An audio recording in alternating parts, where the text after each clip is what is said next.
In the ground beyond Reims, where the huge open fields of the Champagne roll across some of the bloodiest battlefields of the Great War, we discover how men from many nations fought here. And tucked away in a quiet and isolated village, we find one of the forgotten corners of the First World War. We're a little bit further down the Western Front in this week's episode, and we're in the area east of the city of Reims. Reims was a front-line city like Ypres was during the First World War. It sat right on the front line. The front lines weaved around it from the north to the east, and it came under tremendous bombardments. A very high percentage of its buildings damaged or destroyed in those 4 years of war.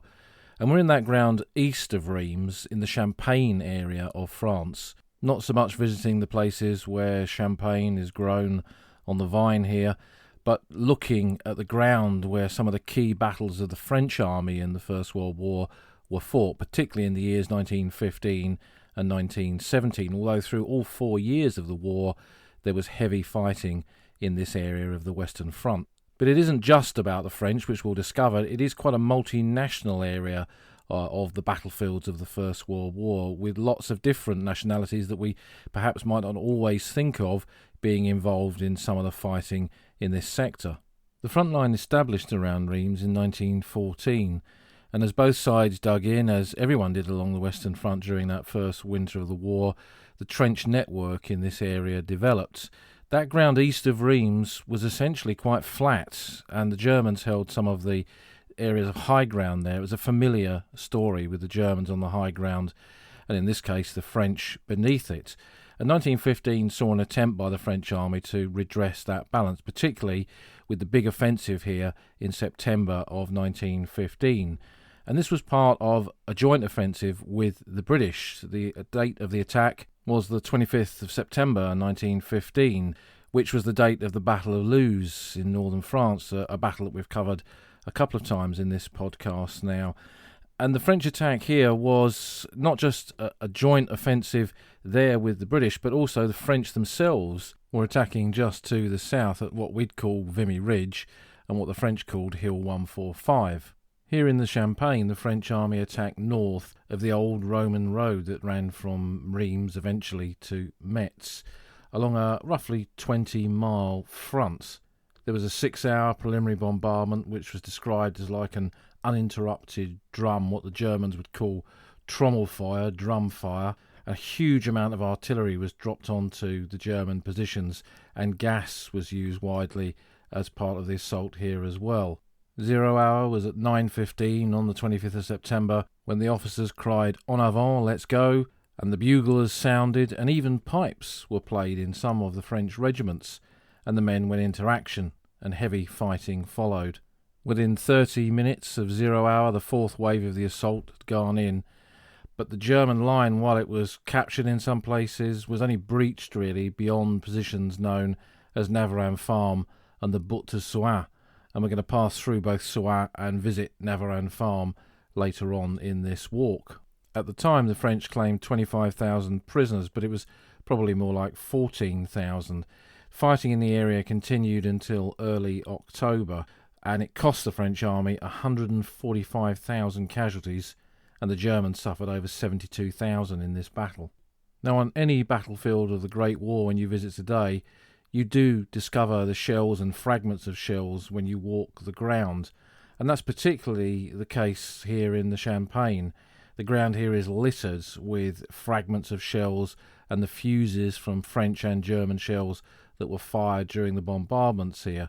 And you also find a lot of piles of unexploded ordnance awaiting collection by the French army to be disposed of. But this battle and this period of the war for France was to move closer and closer to war being fought on an industrial scale. France had been ready for war in 1914, but just not for this war. But it adapted very, very quickly. And a year on from when the first trenches were dug, here you had a battle in which 2.8 million shells were fired by the French artillery and something like 500,000 shells from their heavier guns. So bombardments on an industrial scale and a huge industrial output to cope with the production of shells for those bombardments to be fired in the first place. But it signalled, as I say, this move to the war being a total war, an industrial war, fought on an industrial scale and killing on an industrial scale as well. Our first stop east of Reims is along that old Roman road that runs from Reims to Metz, and we're at the Le Bois du Puy cemetery. Le Bois du Puy, the woods of the pits. There was probably some chalk quarry pits here at some point during this region's history. The chalk here was often quarried for some of the big buildings right across France. This cemetery, as I mentioned in the introduction, this is a multinational battlefield, the battlefields of the Champagne, and this cemetery is a tri-national cemetery. There are not just French soldiers here, poilus, there are Germans, and there's also quite a large Polish plot as well. The cemetery was created in 1920 as a main Champagne battlefield cemetery for this area because it stands on part of the ground over which that 1915 and later in 1917 the offensives were fought here. Graves were moved in, as was commonplace between 1923 and 26 in this area, but a lot of soldiers who were once buried in places like this were repatriated back home to the towns and villages and communes that they came from in France to be buried in family graves. So when we look at big French cemeteries like this, we are always only seeing a proportion of the original dead that was once buried here. And I've never seen any figures for exactly what sort of percentage were repatriated home. And if anyone listening to the podcast has got figures that indicate that, I'd really be interested to hear those. So there are 6,424 French burials in the cemetery. Of these, 2,908 are buried in 3 separate ossuaries. Now these are essentially mass graves where remains were found in post-war clearance, many of them unknown, and buried in the ossuaries, or were from cemeteries that were closed, and rather than bury them individually, they were placed into these mass graves. This is not uncommon in French post-war French cemeteries from the Great War. The Polish section of the cemetery has 129 Poles from the First World War and 256 from the Second World War. In the Great War, in this region here in the Champagne, what was called the Armée Bleue, the Blue Army, made up of Polish volunteers, free Poles, many of whom had been born in France and were essentially in exile because their country did not exist. They were fighting in a brigade of Polish soldiers whose hope was for a new Poland, a free Poland in the post-war world. People who identified themselves as Polish at that time found themselves either in what was the national boundaries of Germany or in the national boundaries of the Austro-Hungarian Empire. Something like 100,000 Poles fought in this Blue Army on the Western Front and in battlefields like these. And on top of those, there was something like 1,500 German Poles. So these were Poles who had served, conscripted into the German army, who had essentially changed sides and deserted and come across to fight in this Polish unit. And the creation of the nation of Poland would come into place as part of the Treaty of Versailles in 1919. So the sacrifice of the men who are buried here was all part of that pathway to that free Poland that they dreamed of in the years after the war. But of course, a free Poland only for a couple of decades.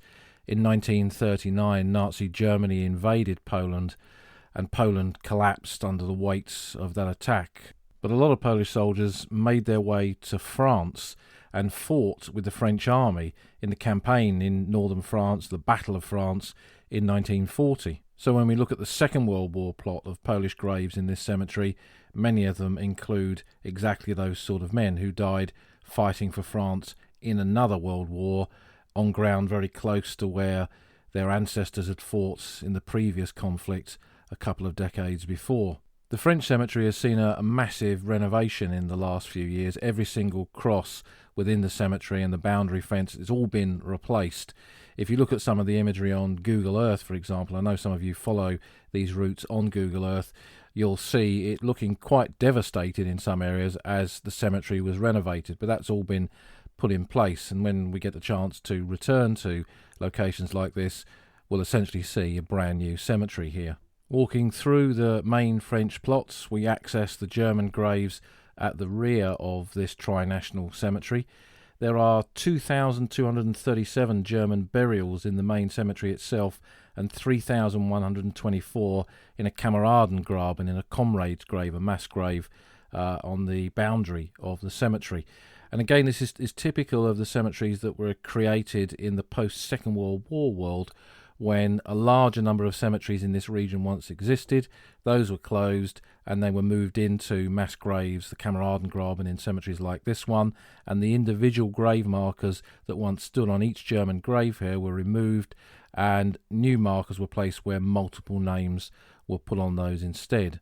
But unlike when we visit some of the British sectors of the Western Front, one of the things that you notice when you come to battlefields like the Champagne, and particularly move beyond where the German front line was and go into their rear areas, you find a larger number of German burial sites from the First World War, and many of those cemeteries are original ones that were made by the Germans during the war and are still in existence. When I come here with ledger groups, I always go to the back of the cemetery. We start off by looking at the French and the German burials and contrasting those to the commemoration of British soldiers, for example, and also how those two nations commemorate their dead. But coming right to the back of the German cemetery, we've got a view right across the battlefields here, and it serves as a good location to view this bit of ground because you're looking over the battlefields of the September 1915 assault. You can see how vast and open these fields are, absolutely devoid of cover, and they move flat almost as a pancake up towards the rising ground around the village of Moronvillers. So there's a line of little hills there, and the hills were where the German positions were located, looking down onto the flatlands where the French army made their advance. And over to our left is a position known as Mont Cornelet. Now this was an area also of fighting in April 1917 as part of the Nivelle offensive. We tend to associate the Nivelle offensive, named after General Nivelle of the French army, the youngest French general in the Great War. We tend to think of that being just on the Chemin des Dames, on the other side of Reims, but there was part of it taking place in the ground here. And on the 16th of April 1917, the French attacked across this flat ground up towards that rising ground, just as they'd done nearly 2 years before in 1915. Aspects of the Nivelle offensive are considered by most to have been a failure, but there was some success in this area. Despite the vast openness of this ground, the French army again had moved on, and using their artillery they managed to get a foothold on that high ground and capture most of the positions up there, taking away some of the German advantage on this part of the battlefields. The Germans had put in extensive tunnel systems up there, and there was a very large tunnel, the Mont Cornelet tunnel. Tunnels have recently come back into the news with a BBC article in the last week or so describing a tunnel on the Chemin des Dames at Crayon, where the bodies of German soldiers have been found by some local Great War enthusiasts, and one would hope that the proper authorities are now brought in and the recovery of those soldiers takes place. But a similar thing happened here on this high ground that we can see from the cemetery. The Mont Cornelet tunnel was found in 1973, and the remains of over 400 German soldiers were recovered for eventual burial. So there is some precedent to this, and as I say, I hope that this will instigate some movements with the tunnel up at Crayon on the Chemin des Dames, and the recovery of the dead will take place when that's possible, considering the current circumstances with COVID. Now, we're not going to go up onto the ground around Moronvillers as part of this walk, but when I first came to this battlefield in the 1980s and 90s, I used to go up there because there were some quite good maps showing where the positions were, and it was a French army training grounds, which much of it was totally forbidden. I've also subsequently discovered it was also a nuclear test site, so not a place that you wanted to sort of wander around. But to be quite honest, it wasn't entirely clear in some places which was part of a forest and which was part of the terrain militaire, the military terrain that was up there. And we wandered into one area in the 90s where the trees had been cleared and there was this vast open area of exposed chalk. And the whole ground just looked exactly as the battlefields must have looked just after the war. Everywhere we could see, there were trenches and there were shell holes and there were positions. But a very friendly French soldier came along and reminded us that we were actually not in the public part of the forest at that point, and it was probably a good idea that we leave. So that's exactly what we did. But it was fascinating to see that sort of insight. And right across this region of France, there are these military encampments with whole sections of battlefield that were just essentially fenced off and remain. And eventually, when this ground is decommissioned and opened up to the public, and there is a lot of talk of this, and there has been over many years of turning them into regional parks, a huge area of battlefields will suddenly become available to visit. And if you scan across Google Earth on some of these areas, you'll see very easily, you'll see the signs of trenches there even now. So leaving the cemetery, we'll continue along the main road, the D931, and that'll take us towards the village of Saint-Hilaire-le-Grand. Now, one of the things that you see as you walk along here is that there are markers by the side of the road. And these are not memorials from the First World War. This is actually from the Second World War. We're now on the Voie de la Liberté, the Liberty Way, the route of liberation by American forces from Normandy via Paris out here to eastern France and up towards Bastogne and the Battle of the Bulge, where the Americans fought in 1944 and 45. So this is another part of the battlefield of the Great War where periods crisscross. I mean, we're on a Roman road after all, so much earlier history resonates across this land. But you're not very far when you come to this part of France between the connection between those two great conflicts of the 20th century, and there's evidence of both almost everywhere that you travel. I mean, here, just a little bit further up the Liberty Way, is the French Army camp where Easy Company of the 506th Parachute Infantry Regiment were resting following Operation Market Garden, when they were given the orders to load up onto trucks, head north to Belgium to relieve the American forces at Bastogne as the Germans broke through during that Battle of the Bulge. So as I say, the pathways of history crisscross areas like this, and that's what makes them fascinating to those of us obsessed really with military history, whether it's the poilus in the trenches or Band of Brothers. A little bit further up before we get to Saint-Hilaire, the road goes off to the right, and we take that. It's a dead straight road, probably a military road because we're close to some of the camps now, and that takes us down to an unusual military cemetery, which we'll see just on the right-hand side.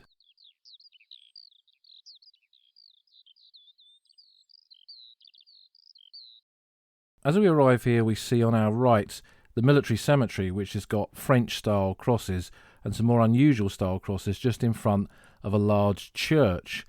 And this is the fourth nationality that we're encountering here on the battlefields of the Champagne.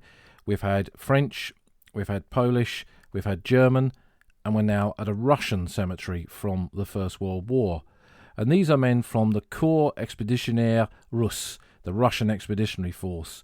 It was a unit that had fought on the Western Front from 1916 onwards. They came here in their Russian uniforms, they wore French-style helmets and were equipped with French weaponry, so the resupply of ammunition and equipment was a lot easier than if they brought their Russian weapons with them. They served in a number of locations on the Champagne battlefield. Fort La Pompelle, which is on the edge of Reims and deserves a podcast of its own, which it will have eventually. That's one of the areas where they were fighting. But of course 1917 was the year of the Russian Revolution, and what happened to these men after that?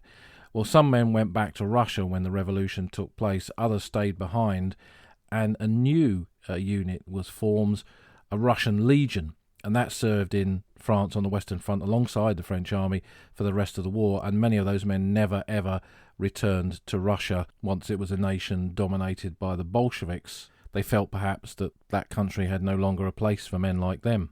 The memorial church here, which is of a Russian style, and I'll put some photographs on the podcast website so you can see this, oldfrontline.co.uk, it commemorates the more than 4,000 men of the Russian Expeditionary Force who were killed, and the cemetery has 915 burials.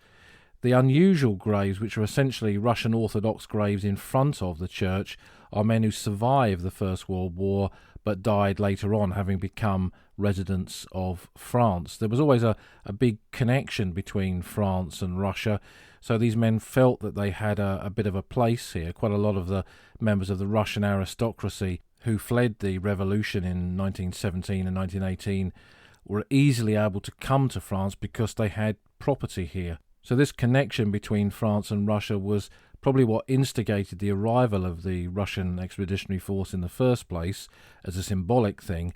But post-revolution, post-war, it made it an easier place for Russian veterans, if you like, to settle in when they had no other country to go back to.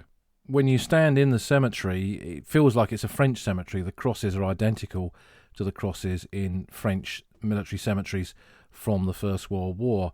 And the reason is that France took on the care of Russian graves in the post-war world. So they adopted the same style of commemoration for Russian soldiers in cemeteries like this as they did with their own. And when you travel across other parts of the Western Front where you will find the graves of Russian soldiers, and a lot of Russian prisoners of war that were taken on the Eastern Front were brought to the Western Front, particularly in 1917-18, to work on the Hindenburg Line, the construction of that, and also on the railways in places like northern France and across the border in Belgium. So when you go to places like Le Cateau or Cambrai or Tournai in Belgium, you will find plots of Russian prisoners who died, often being held and in terrible conditions and used as forced labour to work on these positions, and they died of sickness and illness as a consequence of it.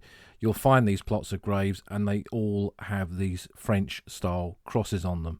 So the number of Russians that are buried on the Western Front is not insignificant, and they're an important part of our understanding of the history of the First World War here in France and Flanders. And it was good during the centenary to see a Russian acknowledgement of these men and a visit to some of the war graves. So perhaps they're not as forgotten as I felt that they were when I first came here during the 1980s, when the Cold War was still on. So leaving the cemetery, we'll continue down the roads. It'll meet another road coming in from the left, which we take to get back up onto the old Roman road, the old Reims-Metz road. That takes us through Saint-Hilaire, through Jonchery, and into the next village of Sweep.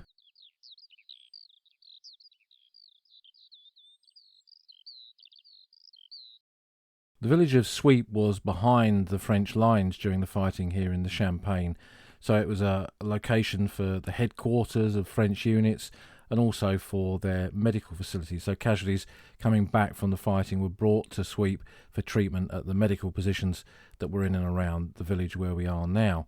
We've come here to see two particular memorials that are quite impressive and connect us to some of the history of this region. One of those is the memorial to the corporals of Soins. Soins is the next village, and we're going to walk through that on our route up towards Navarin Farm. And it is a memorial that's close to the church here in Sweep, and it remembers 4 men from Normandy and Brittany who were shot, for example, executed by firing squad on the 17th of March 1915. They were all part of the 21st Company of the 336th Regiment of Infantry, who'd made an attack near Soins on the 10th of March 1915. That's the same day as the Battle of Neuve-Chapelle, and in that early part of the Great War there were quite a lot of these cooperative battles between the French and the British attacking at different points on the front. This attack had gone very badly for the 336, and they'd suffered very heavy casualties, and the tired and exhausted survivors refused to make further attacks after the earlier failures of that assault. The commanding officer of the attack in this area ordered a trial, a court-martial of the men, and 6 corporals and 18 ordinary soldiers were selected, in many cases randomly, to face this trial. The whole trial was really just a farce. The other ranks were acquitted largely because they'd been selected randomly, and 2 of the corporals were also acquitted, but 4 were found guilty and sentenced to death and were executed here on the 17th of March 1915, a week after the attack had taken place. These corporals were 4 of over 2,500 French soldiers sentenced to death during the First World War, but of those, just over 600 were actually shot for the sake of example, which is the phrase that the French often use. And in 1915 alone, the French army executed 251 French soldiers, of which these 4 were part of that figure, which is almost 2/3 of the total number of British and Commonwealth soldiers that were executed in the First World War. We shall return to the subject of military executions in a future podcast, but this memorial is an important part of our understanding that subject is not unique to the British Expeditionary Force, that it happened in every army on the Western fronts. And with a lot of the cases of French soldiers who were executed, there were often long battles to get them pardoned, but a large number were pardoned in the 1920s and 30s. And indeed memorials were placed on some of the locations where those soldiers had been executed. This one is a more recent memorial and depicts a sculpture of the 4 corporals tied to posts having been executed. And again, we'll put a photograph of that on the podcast website. So that's on one side of where the church is in Sweep. We'll go round now to the other side by the road, and here is the village war memorial. This is the village war memorial for Sweep, and it commemorates the men from the commune here who were killed fighting for France in the Great War. It was inaugurated in October 1930, having been designed by the sculptor Félix Deruel. And for me, it's one of the most evocative war memorials. I'll put a picture of it on the podcast website, and I'll probably end up tweeting this as well so you can see it. But it shows a depiction of a young French woman out harvesting the corn in the fields. And some of the corn is swaying gently in the breeze. She has a bag of it in her hands. She's looking rather ruefully at the ground because at her feet is a marker post on top of which is a French Adrian helmet, the helmet worn by French soldiers in the Great War. And around that post on which the helmet sits is the cut corn, the sickled corn. And the symbolism is quite obvious. This is a generation of men symbolised by the corn, and so many of them cut down in their youth. So an impressive memorial to go and see and stand and ponder and think of when you think of the scale of French losses in the First World War. France, a nation population-wise pretty much equivalent to Britain in 1914. By 1918, Britain, excluding the Empire, had lost about 750,000 dead. France had lost 1.4 million. So this was such a devastating war for France, and a war that echoes throughout the rest of the century for France. So war memorials like this is an impressive one, but they're not uncommon.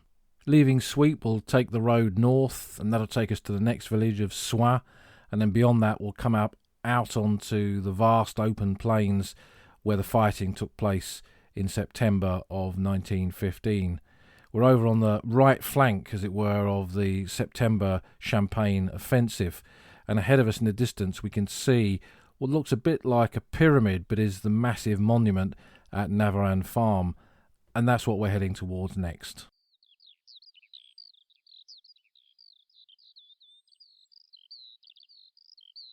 We've come up onto that vast open landscape now beyond the village of Soins, and we'll have passed several military cemeteries along the way, a large French one with German burials at the back, a smaller French one tucked away on the right of Soins.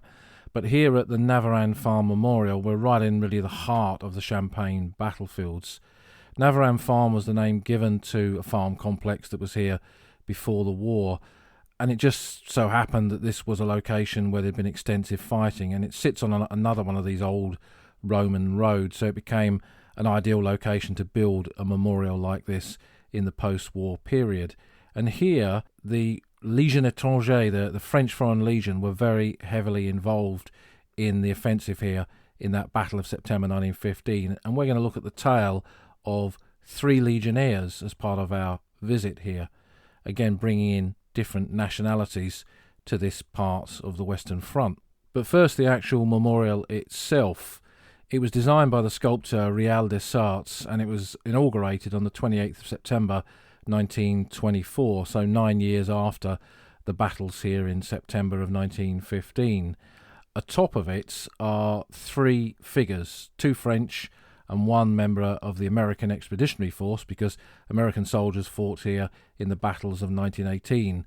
On another day, we'll go and look at the actions at Blanc-Mont, where the American memorial is just beyond the village of Saint-Pie, just up the road. And this figure atop the memorial here commemorates the American sacrifice here in that year of the war.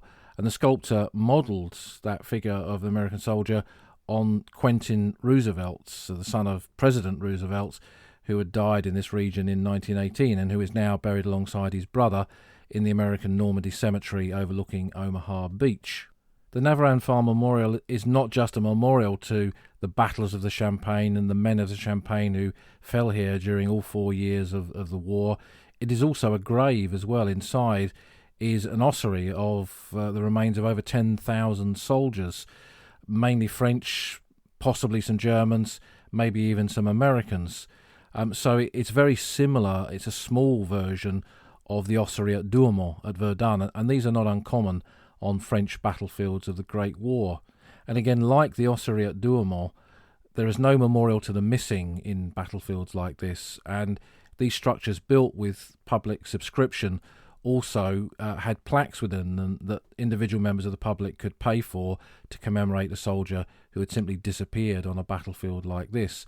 And there are plaques within this memorial that indeed commemorate men killed under those circumstances.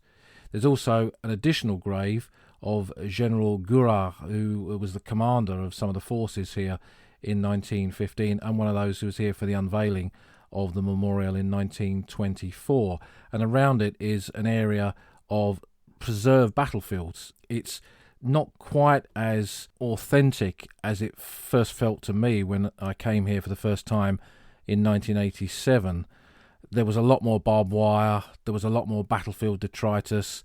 Very few people visited locations like this at that time, and it felt little had changed since the memorial was originally built. Now, it's not entirely been cleaned up because there are shell holes and the sides of trenches and individual memorials scattered amongst it, but it's lost that degree of authenticity. For a long time, the memorial was looked after by a private association, but as I understand it, it's now been taken under government control, which is a good thing because I don't know how many times I've visited here, to be honest with you, but it's very, very rarely ever been open. The very first time I came here, it was open, and all the times that I've been since, perhaps only once or twice have I ever got inside. So I hope now government control of this site means that it will be open more frequently to the public. Now, when you stand at the memorial and you look out across the ground around it, you see quite an obvious perimeter fence on the other side of the road, which is on the edge of the army camp that's there. So this is another one of the training grounds which is still in use by the French army. You often see tanks and armoured personnel carriers moving around in there. And again, when I first came here in the 80s, it was around about the time of the anniversary of the battle. And in that camp is a memorial and a cemetery to the men from the French Foreign Legion who died here in 1915. And it was open, so I had a chance to go and see it. And it's only open, as I understand it, on the anniversary of the battle in September every year, when the camp gates are opened and access to the cemetery and the memorial is permitted. Now, this cemetery and memorial came about because one of the men who is buried there is Henry Farnsworth. Now, that's not a French name, it's an American name, and we mentioned that there was a doughboy on top of the Navarone Farm Memorial. 3 years before the Americans were fighting here in 1918, there were American volunteers serving with the French Foreign Legion who fought on this ground, and one of them was killed, Henry Farnsworth.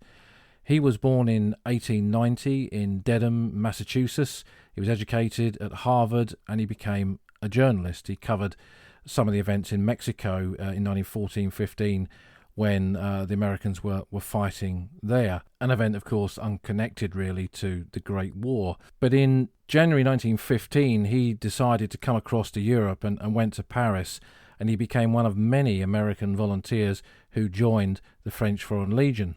Now, he fought with them at Notre Dame de Lorette in the fighting around Souchez, and then came up here to take part in the Champagne offensive and was shot by machine gun fire through the legs and dragged into a shell hole by his friend and comrade, who was a soldier of another nationality serving with the French Foreign Legion. So far in this walk, we've had French soldiers in the original cemetery that we visited, German soldiers, Poles, we've had Russians, we've got now Americans serving here with the American Expeditionary Force in 1918, American volunteers in 1915, and Henry Farnsworth's comrade who dragged him into safety on the battlefield was a Fijian, Ratu Lala Sakuna.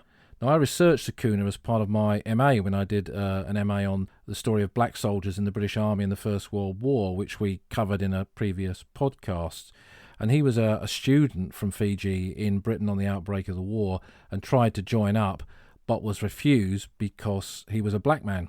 So he crossed over to France and went to Paris and joined the French Foreign Legion and served with them. And here in this action, he dragged Farnsworth into cover, but sadly his wounds were so serious that he died of them. Farnsworth was killed, but Sakuna survived, and he went on to continue to serve with the Legion, but eventually he returned to Fiji and he was given a commission in the Fijian Labour Corps at the end of the First World War, which was a unit of the British Army, and he came back to the Western Front in that final phase as an officer in that unit and served up in northern France and Flanders. But Sakuna's story does not end there, because he became an important Fijian politician in the years after the First World War, an important Fijian statesman, a statesman that really paved the way to future independence. So he is a significant figure in 20th century history. And so if you ever get a chance to visit the Farnsworth Memorial and the small ossuary that's here, an ossuary and memorial that was paid for by Farnsworth's father, it commemorates 130 men of the French Foreign Legion, and Farnsworth Sr. added an inscription to the memorial here in memory of his son that he'd been killed 18 months before the United States entered the war against German madness. And that's obviously his words rather than mine. So we've heard from 2 of our 3 international legionnaires that were fighting here, to add to these different men of different nations that fought in this part of the Western Front. Who was the third? Well, the third was from Great Britain. This was John Ford Elkington. Elkington had been born in Jamaica in 1866, the son of a major general. They had a family connection to the Royal Warwickshire Regiment. It was essentially their family regiment. And John Ford Elkington was the archetypal Edwardian gentleman. Privately educated, he'd entered Sandhurst in 1885, and he'd fought in the Boer War. On the outbreak of the Great War in August 1914, he was the commanding officer of the 1st Battalion, the Royal Warwickshire Regiment. He was a lieutenant colonel. One of his subalterns was Lieutenant Bernard Montgomery, Monty, who would go on to command in the Second World War. So in many respects, this position that he was in on the outbreak of the war was his dream come true, the commander of a battalion of his own family regiment. What could go wrong? Well, the regiment went to war, and they fought their first action on the 26th of August 1914 at the Battle of Le Cateau. They were over on the left flank near to the village of Haucourt. There was lots of confusion in the fighting there, and the battalion eventually, and the battalions alongside it, to a degree got overrun.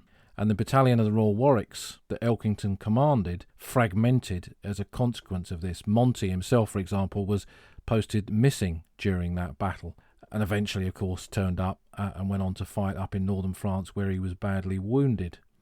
But Elkington found himself during the retreat from that battlefield, because they could not hold those positions indefinitely and orders had been given to withdraw. He found himself in the nearby city of Saint-Quentin, St. Quentin, where he encountered Lieutenant Colonel A.E. Mannering of the 2nd Battalion Royal Dublin Fusiliers, who had been also fighting in the Battle of Le Cateau. Between them they had about 200 officers and men. Now there they were, a much diminished force. What to do? They were not going to be able to hold the town, the city of St. Quentin themselves. So they tried to see if they could find a train, a steam train that could take them away so they could rejoin the rest of the British Expeditionary Force. No trains were forthcoming. They spoke to the mayor, who said no trains were available. And the 2 colonels were worried that if the Germans entered Saint-Quentin, and they did end up engaging enemy forces, that civilians who were in the houses and the streets around them could be killed or injured as a consequence of it. So they began to debate the idea of surrendering if the Germans appeared.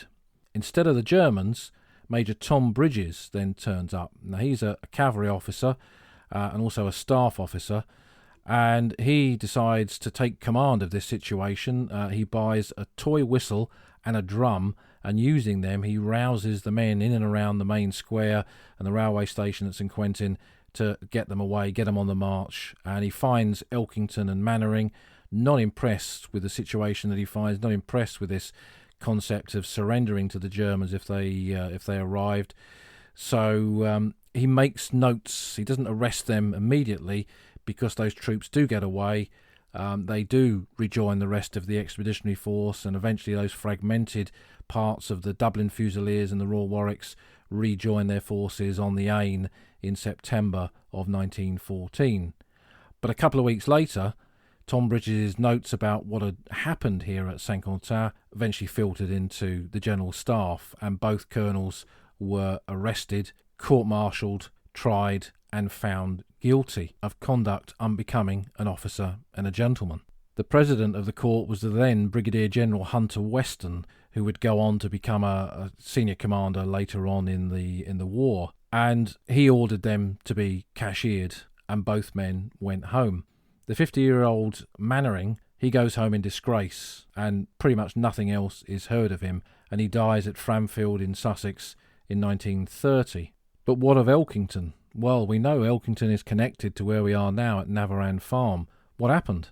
Well, he decided that if the British Army had cast him aside and accused him of being a coward, that he would find some retribution, and he'd find that retribution on the battlefield. So he too crossed to France and went to Paris, and he joined as a volunteer in the French Foreign Legion, and he found himself in action at Notre Dame de Lorette and at Hill 145 and at Souchez in May and June of 1915, acting as a stretcher bearer on the battlefield. And then in the attack here in the Champagne, he did likewise, went forward with the main attack and then was shot through the legs by machine gun fire. And he ended up in Paris in a French military hospital where King George V heard of a former English colonel who was now serving as a legionnaire second class and was lying grievously wounded in a hospital.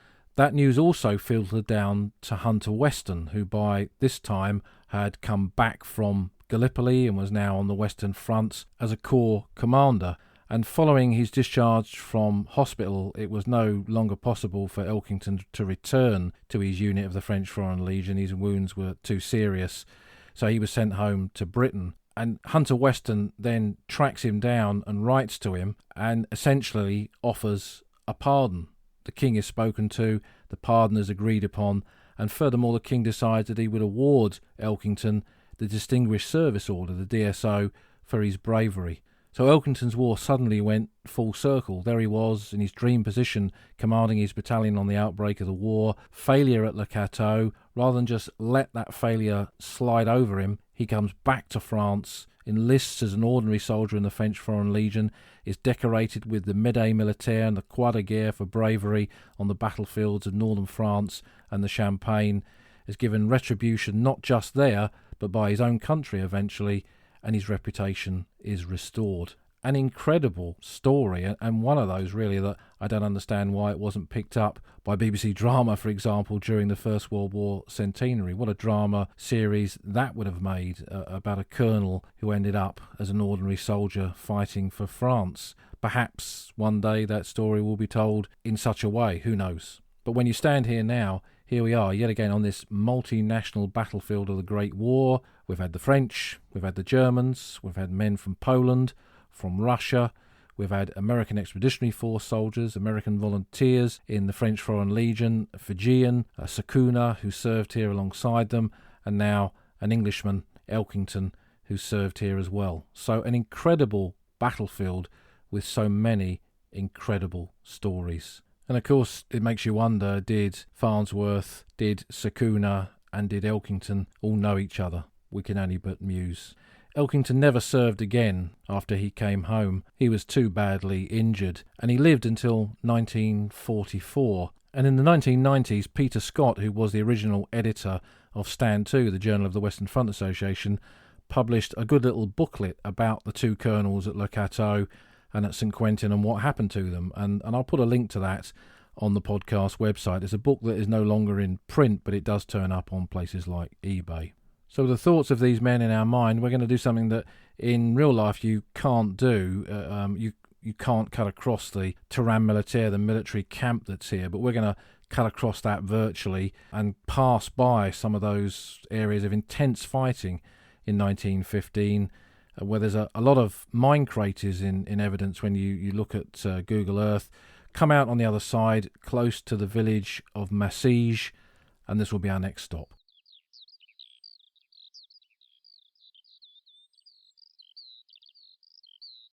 In the village of Massige, we'll go to the northern part of the village and we'll follow a minor road taking us up onto the ridgeline above where the village sits. At the top of this road, we go off to our right and we encounter a memorial to one of the units that was fighting here during the First World War, and we're now on top of what's called the Main de Massige, the hand of Massige, because when you look at this from the air, and if you look at it on Google Earth, you'll see it looks like the 5 fingers of a hand, the escarpments of ground that come down from this ridgeline being essentially the fingers.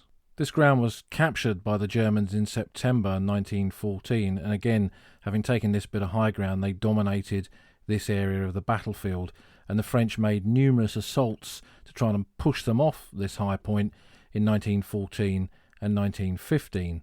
We tend to think of tunnelling underneath the battlefield of being an exclusively British thing, but in many places on the Western Front, the French were amongst the first to do it, and certainly there were some very early mining operations up here. On the 3rd of February 1915, 6 tons of explosive were blown underneath the German positions here by French tunnellers, creating 2 mine craters about 30 metres deep.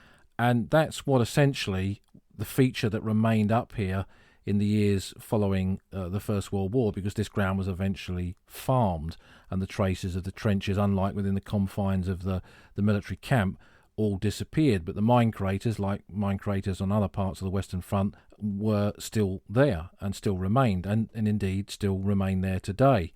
But what happened here some years ago is a group of local First World War enthusiasts, experimental archaeologists really, came along, and they took the mine craters as a central feature and then recreated a First World War landscape around it. So what they did was essentially redig a whole series of trenches here, and using the same methodology and the same types of materials, they rebuilt the trench system to make it look as it had done in those early years of the war. So impressive sandbag revetments, supports to the side of the trench, wooden supports, trench ladders, loopholes. In different parts of the trenches as you go through them, it shows the different approach to trench building at different stages of the war. So you can wander through and see how the evolution of trenches essentially took place. They reconstructed dugouts, and you can go into some of those. There's a medical post that was reconstructed, and you can visit that. There's a section of light railway, and when they have events up here, a little trench tramway operates and goes up and down the line that's there. They have reenactors up here during those events, and it's quite eerie to see them wandering around the trenches that are here. In front of the trenches, there's barbed wire. All of it's original. Many of the things that are on display here are original. So there's sections of French crapouilles, trench mortars, the fins from them that get blown apart when the round goes off, and you find them typically scattered across battlefields. There's them lying as detritus in no man's land, and other fragments of shells of all sorts of different calibers, helmets, mess tins, water bottles. I mean, it is just such an authentic First World War landscape. Yes, the trenches are fake, they're reconstructed, but they're done in such an authentic way that you feel as if you are somehow transported to an immediate post-war battlefield just left as it was. And you can spend hours and hours up here wandering around these trenches and finding machine gun positions. Over in the German constructed part of the battlefield, there's a bunker with a 77mm field gun in it. So it's just incredible that you can just come up here and you can make your visit and be in these trenches. And I'll put some photographs on there, because really my words can't do justice to what an amazing Great War landscape this is. Because it's so far down the Western Front, it gets very few British visitors, but In 2015, up until the end of the First World War centenary, we brought a lot of ledger groups here, and they were absolutely amazed at this site. Many of them described it as the best location that they'd ever visited on any of the battlefields of the First World War that they'd been to. And amongst the people that we took in the groups were some that had been travelling with us for many, many years. And certainly from a personal point of view, I've never seen another part of the Western Front really quite like this. So if you ever get a chance to get to the Champagne battlefields and this ground east of Reims, a visit to the Man de Massige is absolutely essential. And I'll put a link to the association website that maintains this location, which has got a lot of photographs and other information on there. So having spent, no doubt, quite some time wandering around these trenches here at the Man de Massige and getting an insight into just how it feels to be in the confined space of trenches from the Great War, we'll come back down the hill, back down through the village, and then we'll turn off to our right, going back towards the area of the military camp, and the road bends round and brings us into a quiet little valley surrounded by some trees. And here on our left, suddenly, is a French cemetery from the Great War. This is just outside of Massige in the next commune, so this is the military cemetery of Minaucourt. Buried in here, and when you stand here by the side of the road and you think, oh, there's a French cemetery here, you suddenly realise that this is not just any cemetery. This is a massive cemetery from the Great War, because the white crosses just disappear off almost into infinity ahead of you. There's 21,291 French soldiers buried here, of which 12,223 are in 6 ossuaries.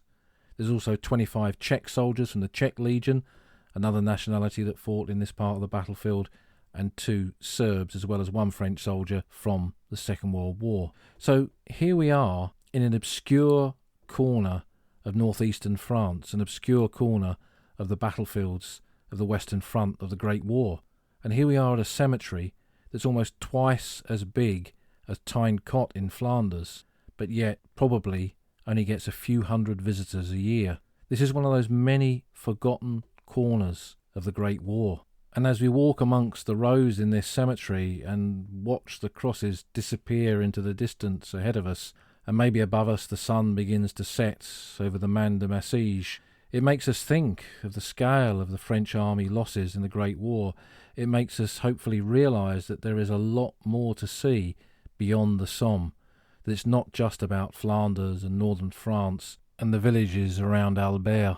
And as much as I love those places and never ever tire of visiting them, when I come to a cemetery like this one here at Minaucourt and I see the sheer scale of the losses that France suffered, it makes me think, it makes me realise just what is out there along the 450 miles of what was once the Western Front. And standing here and looking at these graves disappearing into the distance ahead of me makes me realise that yes, there is so much for us to find, so much for us to discover, to understand along the old front line.